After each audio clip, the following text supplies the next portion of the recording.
ఎందుకంటే ఆర్టీవీకి అందిన సమాచారం ప్రకారం చూసుకున్నట్టుగైతే ఎన్ఎస్జి భద్రత కల్పిస్తున్నారు పవన్ కళ్యాణ్ అనేది ఆర్టీవీకి ఎక్స్క్లూజివ్ గా అందిన సమాచారం కేంద్ర హోంశాఖ నుంచి. మరి 18 మంది కమాండోస్ ఆయనకి భద్రత కల్పిస్తారు, 24 గంటలు భద్రత కల్పిస్తారు.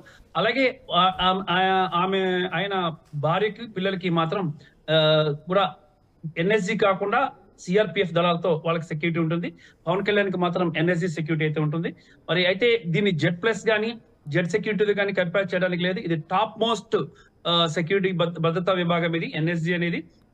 ఎలాంటి టెర్రరిస్ట్ అటాక్లు జరిగినా, ఇంటర్నేషనల్ అటాక్స్ జరిగినా కూడా వాళ్ళని విఐపిని సేఫ్ గా కాపాడటమే ఎన్ఎస్జి యొక్క ముఖ్య ఉద్దేశం. మరి ఇది ఈక్వల్ టు ఎస్పీజీ అని చెప్పాలి.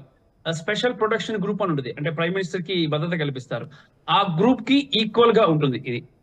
ఎస్పీజీ మాత్రం ప్రస్తుతానికి దేశంలో అందరికీ తీసేశారు. ఒక ప్రధానమంత్రి కుటుంబానికి మాత్రమే ఎస్పీజీ భద్రత ఉంది. గతంలో సోనియా గాంధీకి, రాహుల్ గాంధీకి, ప్రియాంక గాంధీకి ఉండేది. మరి ఆ ఎస్పీజీ విభాగాన్ని తీసేసి వాళ్ళకి సిఆర్పిఎఫ్ తో జెడ్ ప్లస్ సెక్యూరిటీ ఇవ్వడం జరిగింది.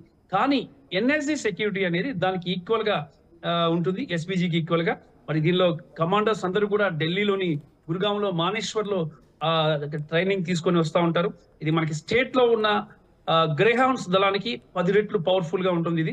మరి గ్రేహౌండ్స్ కూడా స్టేట్ లో చాలా పవర్ఫుల్ విభాగం. దానికంటే కూడా చాలా పవర్ఫుల్ విభాగం వచ్చి ఎన్ఎస్జి కమాండోస్. మరి చాలా కఠినమైన శిక్షణ తీసుకొని వస్తారు. ఇటువంటి పరిస్థితులు, ఎలాంటి దాడులు జరిగినా కూడా విఐపికి కనీసం ఆయనకి చెక్కు చెదరకుండా ఆయన్ని సేఫ్ గా తీసుకెళ్లడమే ఎన్ఎస్జి ఉద్దేశం. ఈ నేపథ్యంలో ఎన్ఎస్జి భద్రత మాత్రమే పవన్ కళ్యాణ్కి ఇస్తే ఆయనే సేఫ్ గా ఉంటారు, లేదంటే ఆయనకి ముప్పు వాటిల్లే అవకాశం ఉందని చెప్పేసి కూడా భద్రతా విభాగాలు, నిఘా విభాగాలు భావిస్తున్నాయి. ఈ అంశాన్ని కేంద్ర హోంశాఖ దృష్టికి తీసుకెళ్లి కేంద్ర హోంశాఖ దీనికి సంబంధించి నిర్ణయం తీసుకోబోతుంది.